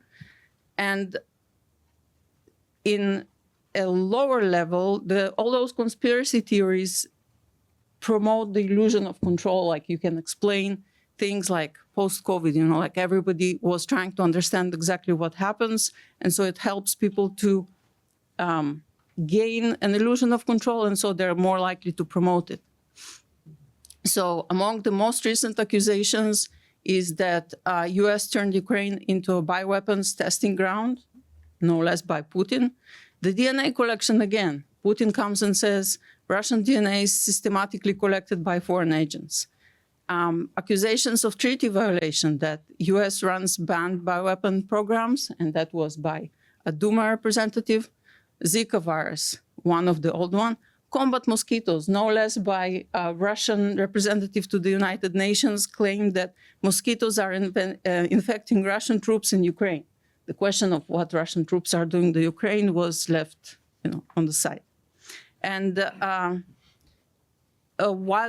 using wildlife transmission pathogens, you know, migratory birds and stuff like that, that US-funded projects are trying to set birds and bats, and that was again by Nebenzia. And we're looking at, again, in the Russian press, all those old songs in a remix. So microorganism collection and UAV acquisition for biological spread. The head of Research Center for Chemical and Biological Threats. The migratory birds, the chief of radiation, chemical, biological defense in the Russian military. Mosquitoes, again, US drone patent. Somebody found the US drone patent that has a container that might allow the mosquitoes to be spread within. A head of genome engineering lab at MFTI, which is one of the most respected, used to be most respected Russian institutes. Rogozin, who used to be a head of Roscosmos. Targeted bioweapon, again, ethnic targeting, reproductive health of Russian females to damage the state. Combat locusts. You know, locusts are eating wheat or whatever it is that they're eating. Well, now they're a combat because they're combating Russia. And the latest and greatest was mutant vipers. Palestinian vipers, not just any vipers, but like specifically Palestinian vipers are spread by drones in areas around Moscow. And people who are going to the forest to collect berries or mushrooms or whatnot should be especially careful of those because those are being spread. And that was run by the FSB. And the leaders are supporting all those ideas. You know, Patrushev, he has a few favorite themes. One of them is the Western Golden Billion, how the Earth can only support good quality of life for 1 billion people who happen all to be living in the West. And this is a conspiracy against everybody else. And Patrushev is claiming that he's looking out for everybody. Lavrov was talking about, again, ethnically based bioweapons. Now, this is like a foreign minister of Russia. So the reputation of Russian foreign representatives has been slowly going down. Again, Patrushev again, and Duma and Putin, like everybody's talking about this. And they're spreading those narratives in external audiences. So Biological Weapons Convention, the UN Security Council, and some at the UN Security Council have already been familiarized with Russian ways of operation. And so they're saying, if you're blaming somebody, it means that you're intending to use it yourself and you're using it as justification. And again, targeting Africa with Russia, list of unfriendly countries growing by the minute. Now they're turning more towards Africa and establishing partnership with Cameroon, the DRC, Nigeria, and whatever. And those provide a new audiences for their claims of biological weapons. So what does it all mean? So it starts slowly in 95 and then starts picking up. It becomes more prominent after 99, where Putin became president and Russian attitude begins to switch towards more hostile attitude towards the West. It picks up as Russia's perception of besieged fortress increases, all the color revolutions and Arab Spring, which are events that in Russia's mind, in Russia's strategic culture, are treated as threatening Russia. It supports and drives ideology construction efforts within Russia as, you know, this counter stand towards the West, and as Russia as a separate civilization that needs to protect its own worldview. And it shows the endurance of KGB strategic culture and narrative. And it also serves to justify the invasion of Ukraine, because if, you know, the enemies are planning to use Ukraine to attack Russia, we need to attack first. And it also shows this mirror thinking, because Russia is definitely did not abandon its own biological weapons research and development. And in their minds, if they're doing it, then it means others are doing it as well. And it shows, again, the strategic culture prominence in Russia. And it's likely to continue. I hope you are scared and enjoying the presentation. And thank you all so much. It's not so scary. I have very tangible examples, so it's going to be quick. So, good morning, everybody. my topic is me and Professor Shlomo Shpiro is not here. Russian and Iranian intelligence influence operations in the Ukraine and Gaza wars. I'm going to talk about something technical of fake profiles and bots, and I brought several examples so we can see that. And we drew a parallel of the same techniques used against the Ukraine war and the Gaza war. So we can see that allegedly these are two separate parts of cases, but the techniques and the manner are similar. So we see that there are military technologies on the one hand and the huge increase of influence operations on the other hand from intelligence services, and we see that Russian influence operations increased intensively with a range of several tools and methods to be used.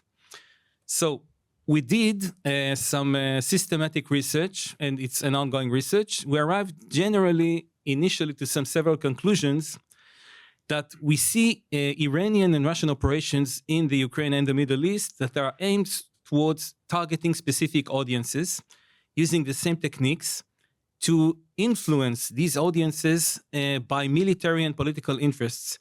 And their initial impact was quite limited. And I have an example of commentators saying this is a fake profile. So the influence was not so successful. First of all, I'm going to talk little and show examples in each slide. This is the first figure.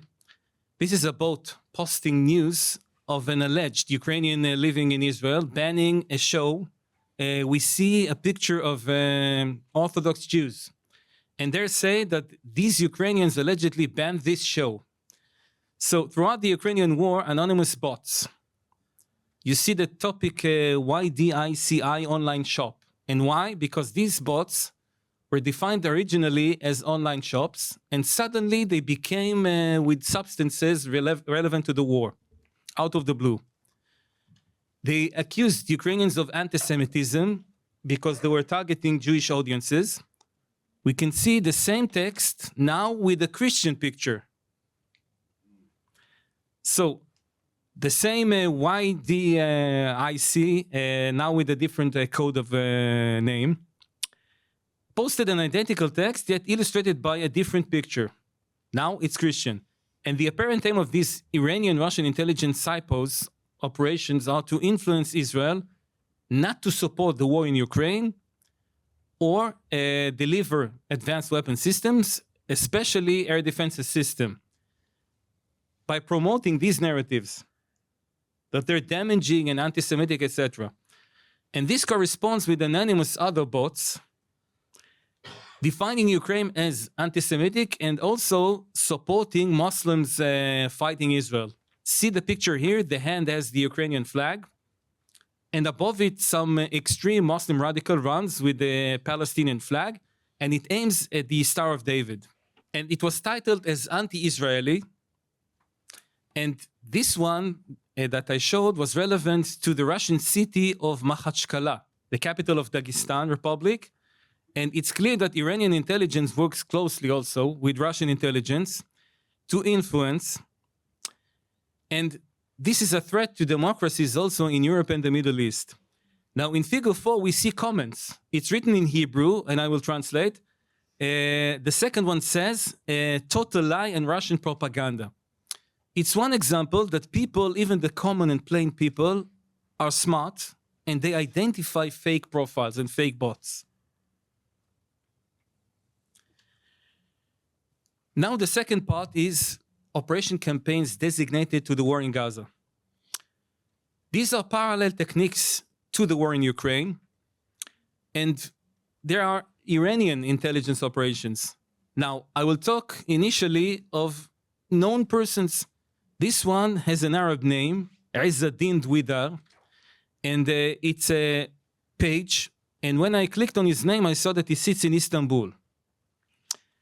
And he has the same substance as another one, talking about Israeli hostages. As you know, on October 7th, 2023, a year ago, Hamas launched a very cruel invasion to the southern parts of Israel, massacred, butchered, and kidnapped Israelis to Gaza. 101 kidnapped Israelis are now in Gaza. And I'm talking about decapitating and burning children, women, very horrifying. And he says, and this is the text, it's a picture of a clock. And he says, through this visual clock, that it symbolizes the time that IDF soldiers will be missing in actions. And he drew parallel to a case, if anybody heard, of Ron Arad, which is a missing Israeli navigator since 1986. The same, he defined himself a political activist, tweeted a green graphic text regarding the Israeli hostages, noting, and I'm quoting him, they will never view the sunlight again. And he said the only way that they can view the sunlight is only through exchanging hostages with Hamas terrorists. He drew a parallel to terrorists that killed Israelis and are imprisoned due to their actions in an Israeli prison. And he said that the Israeli hostages are like them. So he mimicked the Russian tradition and as an influence operation taken from bots and web influencing efforts. And we can see parallel techniques here. This is another person from Yemen. You know, we think of Yemen in Europe as an Arabian undeveloped state. And we see over there a person calling himself with a Hebrew Jewish name Yair Moshe. And he had once a picture of an ultra-Orthodox Jew, although he changed the picture a few weeks ago into a Yemenite person. And he is possibly a Houthi. If you heard about the Houthis from Yemen that are preventing even from the Suez Canal to be operative. And he tweeted, if you see the post, write a comment referring to a clock, see the same technique as the Turkish person. And he said that one hand is sticking and the other one is killing Gazan youth. We see the same substance of influence.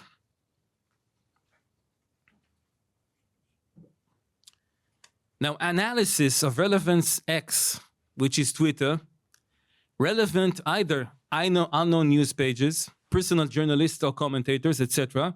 And their common denominator can be defined as the use of graphic pictures and blunt text depicting extremist and blunt descriptions of despair, cruel destiny, to be killed or kidnapped Israeli soldiers and civilians and their bad destiny.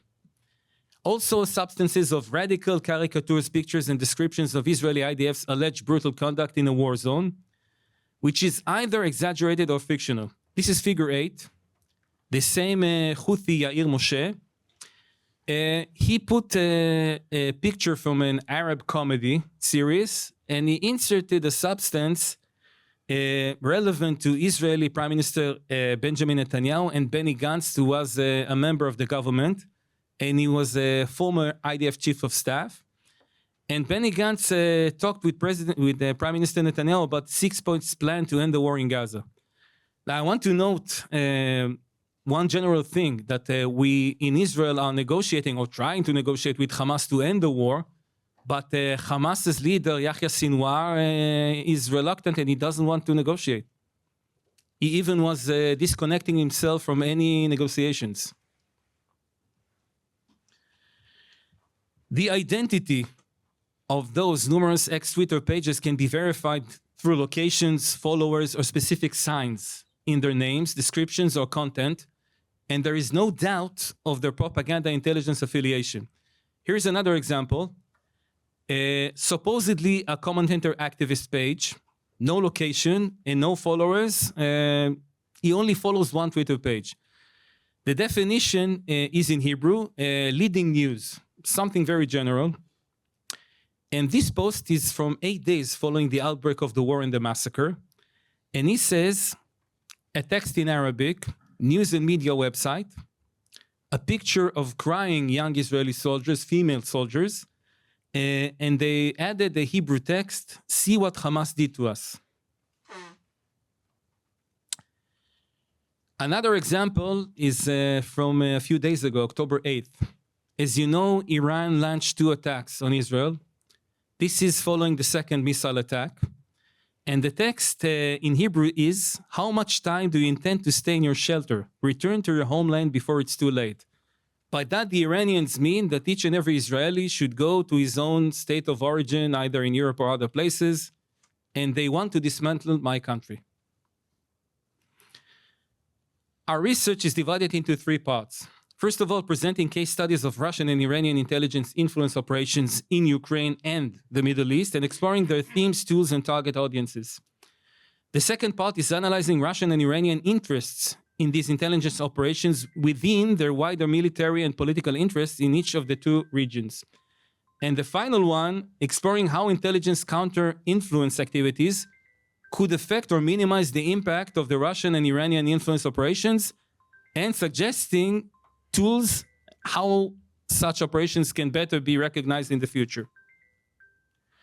Now, the research is based on long-term social media content over several years, as well as analysis of Russian and Iranian intelligence cooperation and influence operations and strategies, conducted at the regional social media analysis team of the Europa Institute and now the Patterson Chair of Bar-Illan University in Israel. And to conclude, we have some initial conclusions of the study, the research. Russian and Iranian intelligence inaugurated influence operations in Ukraine and the Middle East. And these operations targeting specific audiences in order to meet the wider military and political interests in each of the two regions. Their initial impact was allegedly limited, as some of the targeted individuals commented they were aware it is an influence attempt. Sometimes it was possible for the intended audiences to detect the fake nature of these messages or substances through shoddy tradecraft such as spelling mistakes, stylistic errors, etc. And the final conclusion is that these operations can be countered through means of technology and substance, which can be useful in better, and this is a very important thing, in better recognizing future campaigns and through better information towards the public. Thank you so much from Professor Shlomo Shpiro and me.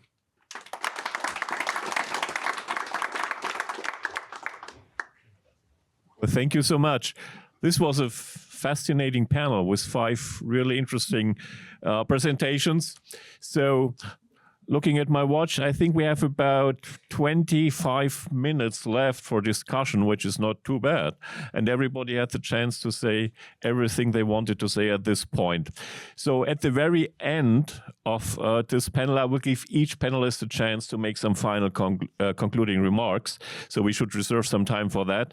And before, I basically asked you now to show up, and we collect a couple of questions, and just tell your name and then tell the panelists you want to pose a question to, and then the collective view, and then we will go from there. But in the end, each panelist will have a chance to make a final statement. Okay, now I saw Doug Selvage first. One, let me just give you numbers, otherwise it's getting messy. So 1, 2, 3, 4, 5. So we start with 1. Hello, I have a question for Mark Kramer and Tomas Sniegon. It has to do with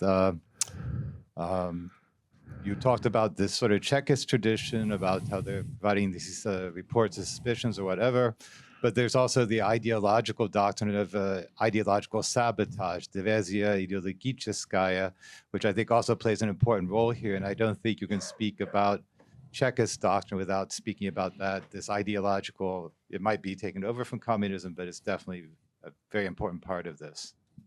Yeah, keep that in mind. Number 2. Thank you. My name is Jukka Seppinen from Finland and representing Helsinki University. Well, I thank you everybody of this presentation, which were very interesting and touching my own studies. I would touch this to everybody. So the Czechish idea has come along my studies almost every day. But it has changed its inside thinking. Now I share this kind of division. So Czechish first, as it was mentioned here, 17, and Stalin's time. And then it was a little bit difficult the Rothschildian time to to mark it straight in one way.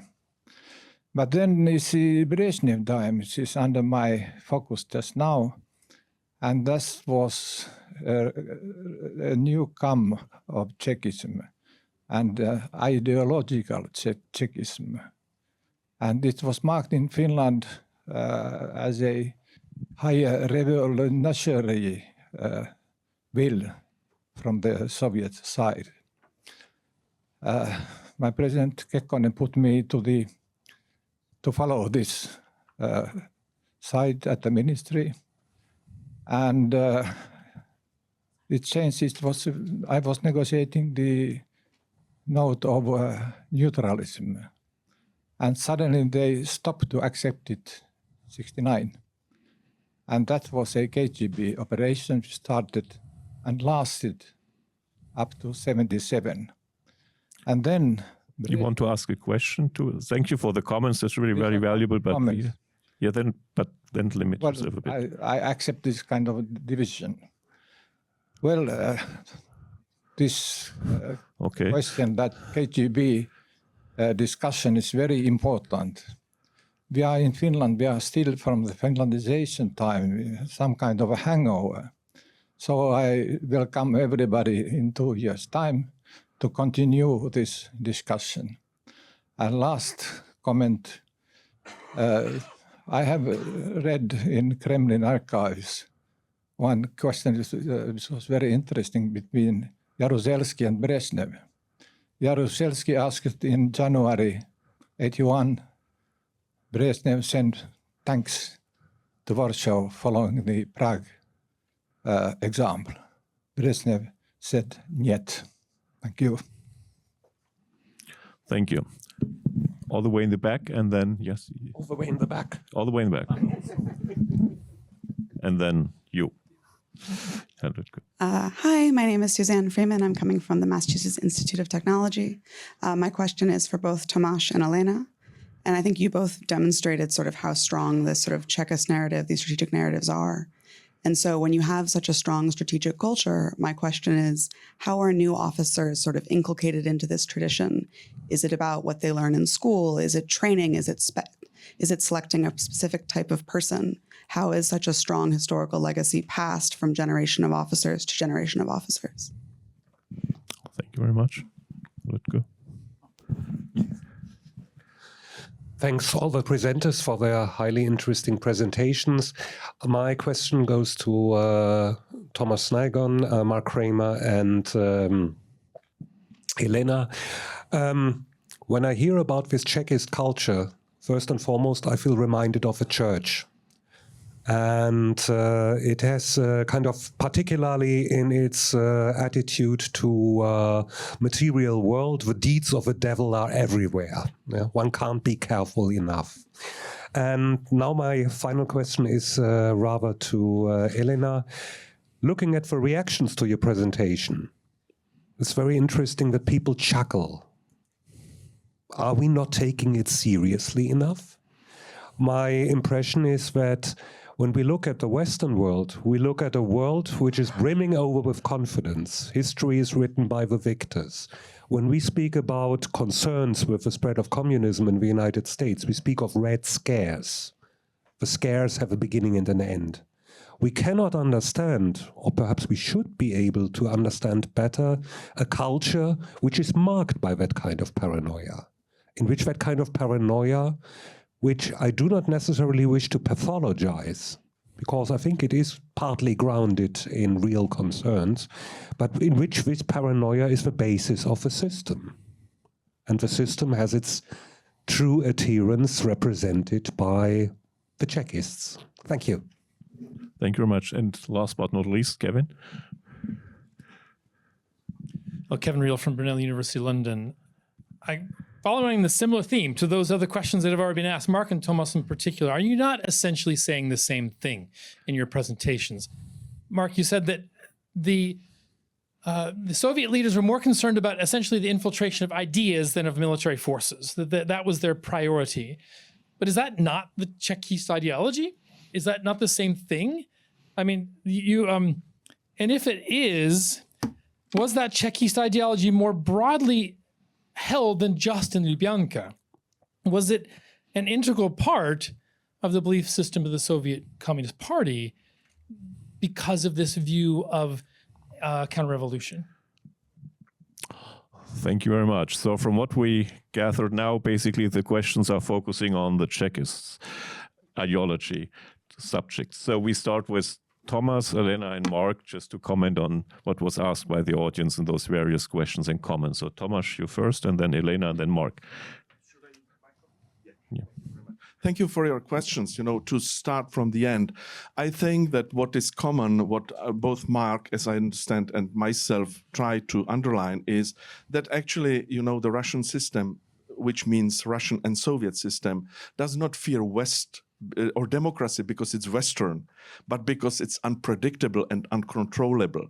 This is my point, you know, so this is the continuity, you know. So from this point of view, I'm trying, you know, to understand ideology of Chekism not as a compact ideology. I said it's both, you know, structure and development. So there are differences and similarities, continuities and discontinuities, which is also very important. So for example, there are differences between the 30s and the 60s, of course, and so on. And concerning these, this concept of subversion, ideological subversion, it's a very important thing because, again, overall, it's connected with the suspicion towards democracy, okay? Because it's liberal, it's a kind of, you know, devastating for our system, which means from Lenin to Putin. But on the other hand, as a concept, it's born in 1963 as you know, ending of that concept of peaceful coexistence, and there was a plenum in spring 19 or in June 1963 on ideological questions. So it's a for example, concept of de-Stalinization, replacing, you know, that concept of peaceful coexistence, and from that it is aimed on targeting liberalism and, you know, these ideas. So it's actually, I've tried in one article, which is hopefully coming out in Mark's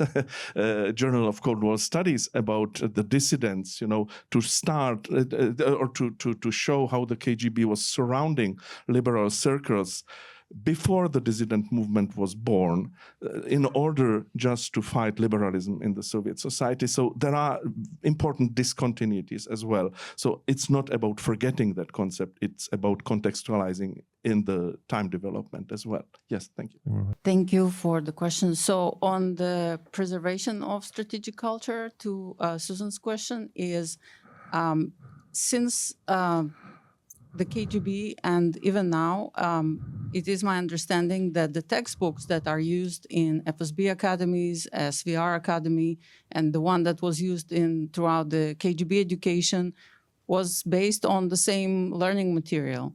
And they have a very long tradition, and including like some textbooks from the Okhrana. So this is one way of preserving strategic culture, when you indoctrinate people who arrive to the organization.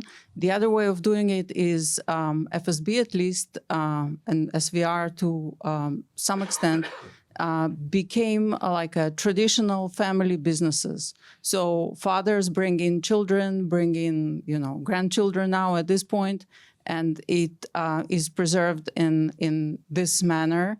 You know, the education that they receive in their families, the mindset, is then being propagated. And I think it's also some self-selection, you know, like people who are naturally suspicious probably are more likely to succeed in those institutions and, you know, advance in their career. And so that probably works to stay there. On the question of church, this is very interesting because it's very similar to the Catholic Church, right? Like only the fathers of the church are allowed to interpret the doctrine. Everybody else should just, you know, go pay their whatever tenth of income and recite the prayers, and they should not be thinking about like their own ways of understanding. And the same idea is preserved throughout the Soviet Union, and even now, you know, like there's an ideology that yours is not to ask why, you should just like stay within. And that also shows the level of distrust those state securities have towards their own population, which is related to Kevin's question. I think during the Soviet times, I think they were fairly certain of their military strength. They were much less certain of their ideological strength, of their convictions, of the everyday people who were supposed to be protected from undue influence from the West. And on those memes and narratives, it makes you chuckle. But then, at least in Russia, for example, the population is very much divided. So some people, maybe like, I don't know, the few percent who are still left there who did not leave Russia after the full scale invasion, and who are keeping their head down and just trying to survive. And they're sharing those memes and with funny faces and whatnot, because they obviously understand this is fake. But others completely buy into that. So, for example, with the Palestinian Viper, this was a message going around on WhatsApp groups. People were passing it to one another, saying, "Hey, if you're going to the forest to collect mushrooms, make sure that you don't, step on these Palestinian Vipers because they're being spread by Ukraine via drones," which is a complete nonsense, because if you drop a snake from whatever height, it's not going to do very well. Plus, the weather in Palestine and the weather around Moscow is probably also not conducive to great success. In the West, though, we saw it also in case of COVID. Some people are completely buying into the whole conspiracy thing, and there's no amount of scientific information you can present them to convince that you don't need to drink bleach in order to cure yourself of COVID and other folk remedies. So in that sense, those narratives are very successful and continue to feed on that. Thank you. Mark? Okay, I'm going to answer the questions, but I also have a question for Barak if I have time to add it. But the question of ideological subversion, this is definitely what I was emphasizing, Doug, is that in the KGB, as well as in Soviet political circles, there was a great deal of concern about ideological subversion. And that was true certainly during the Stalin period. But when Trotskyism started out as kind of the alternative, but then over time it shifted to concern about foreign espionage, especially Western ideological subversion. And again, as I mentioned, there was some basis for that. That is, Western countries did try to weaken Soviet ideological hegemony within the USSR as well as abroad. But for the most part, it reflected, though, a deeper insecurity and I don't want to say lack of confidence about Soviet ideology, but certainly a lack of confidence about the population's commitment to it, especially Communist Party members. How is the Suzanne Freeman's question about how is that mentality maintained over time, or the outlook? And here I would echo what Elena has said. I published an article about 5 years ago, I guess it was, called "The Soviet Legacy in Russian Foreign Policy," and it looked at some of the ways that mentality was conveyed, especially training manuals at academies of the foreign ministry and of the military academies and at the FSB, although I couldn't get a copy of what is actually used at the academies now. I have it for the Soviet period, but not now. They show that mentality is something that officers are steeped in, and that they recognize over time as something they have to conform to if they want to advance in their careers. So the mentality is there. It's not unique to the Soviet Union, but it's certainly the former Soviet Union now. But that's true in many countries, but it's particularly true there because of the ideological edge to the way officers are trained. With regard to, I would definitely agree with you, Kevin, about the widespread nature of this Chekist ideology. I mean, in the Stalin period, the epitome of what was seen as an ideological upright figure was Pavlik Morozov, the young child who had informed the NKVD, or I guess it was the OKPU, that his parents were hiding grain when requisition forces came around to take it, and he was then the neighbors took revenge on him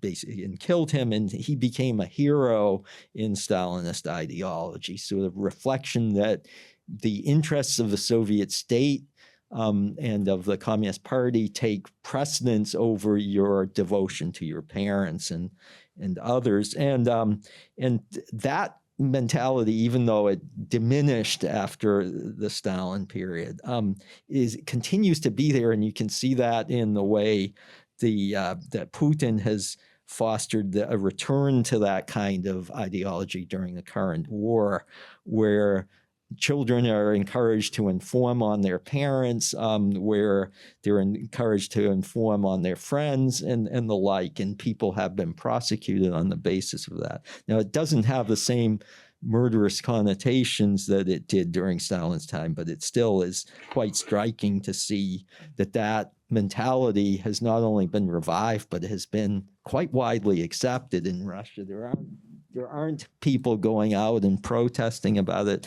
There are reasons for that, partly, fear, concern about the prospect of being fired and the like. But still, another factor behind it is that a considerable number of people look upon it as a legitimate way to approach that kind of sense of what the security of the state looks like. And just a quick thing is that overweening deference to the state over society, commitment to the state, seeing it as all important, is something that was there during the Soviet period, and unfortunately it is still there today.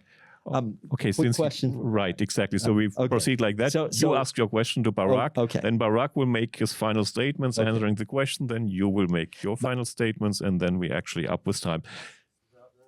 Yeah, if you have them. Unless you cut the coffee break, I can do it. If you allow me. No, you are the organizers. You want to go beyond 10, 11, 11:15? I mean, it's your...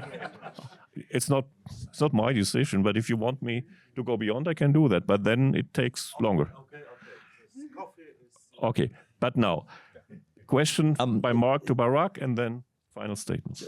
Two quick things, Barak. One is that to what extent have Iranian intelligence officers undergone training with Russian officers, and before that with Soviet officers prior to 1991? I mean, did they go to academies and the like? How did they pick up on some of these techniques? Unless it's simply that those kinds of techniques are common to authoritarian regimes, and there was no direct borrowing. I'm interested in what you have found about that. The other thing is, in a recent article in Foreign Affairs, Thomas Rid, who is a specialist on Russian disinformation, Soviet and Russian disinformation and propaganda, makes the argument that the sorts of disinformation campaigns that you highlighted, and that Elena highlighted, sometimes can actually, even if fakes are exposed, as they often are, can still help the agencies that undertake these sorts of campaigns to claim to the highest leaders, the people who decide on budgets, that this shows they're actually having an influence, because if Western governments, their argument is, if Western governments are so concerned that they're exposing this, it must reflect that we're actually achieving our aims. Okay, well, thank you. Barak. Okay, I'll make it short because everybody wants coffee. So the first question, it's interesting because when the Iranian Revolution began in 1979, they chanted death to America, death to Israel, but death also to the Soviet Union. We don't remember that. This is a new collaboration of interests between Iran and Russia. There are supplies of Iranian drones to the Ukraine, and these drones are being tested as damaging Ukraine and now damaging my country, and vice versa. And it's a collaboration between two ideologies that, frankly, extreme Islamists and President Putin are not parallel, but it's a collaboration of interests.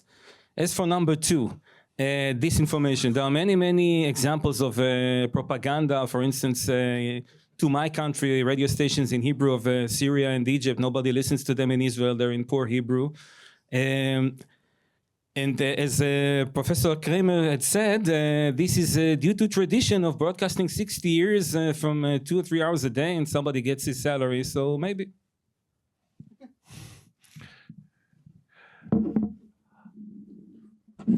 All right, so Tomas and Wladek, how about one of you or both of you make some final statements before the coffee break? Yes, well, we make swift so we can get out to our coffee. I have overall two comments also to our discussion now.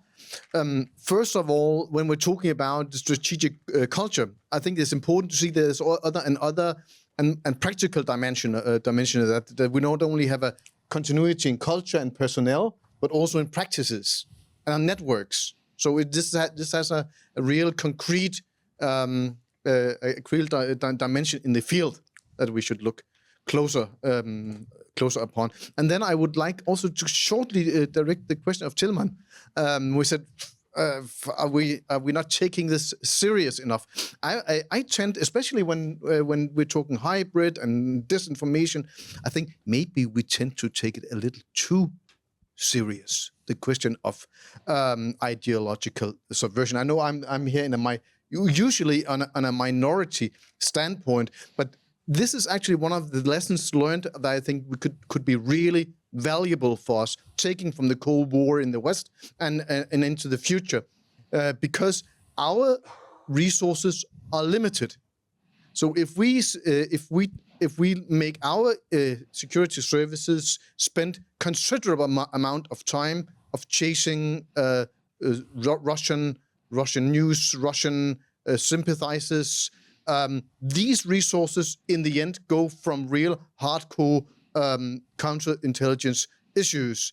And that is actually, I would say, that is what we did in the Cold War. We had our services spend very much time chasing communists and other subversions, and in the end, if they had time in the late hours after the afternoon, they could also try and find Soviet spies. I think this is a valuable lesson to take along, and not to also underestimate our citizens. That is actually also what Barak is saying. Our citizens are stupid. So we shouldn't go down the same line as we find in Chekist strategic culture. Thank you, Tomas. The problem is that I would like to say more or less the same you just said.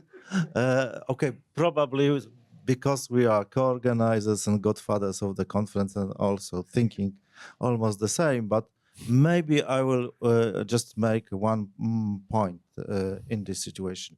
Our discussion somehow moved to this Chekism ideology as a kind of a fate, and also the way of disinformation of the Soviet and then Russian secret services. And my concern is that we are going maybe too far in this direction. We should also look at the new technology, new methodology, also the professionalization of the Soviet and then Russian secret services. They are not that stupid, I'm afraid. Very quickly. No. Well, you can. Let's put it like that. It were excellent panelists. It was an excellent panel, excellent subjects. We did not have enough time, and now you are going to coffee. But Mark, go ahead and ask him now. But anyone, you give them some hand, firm applause, okay?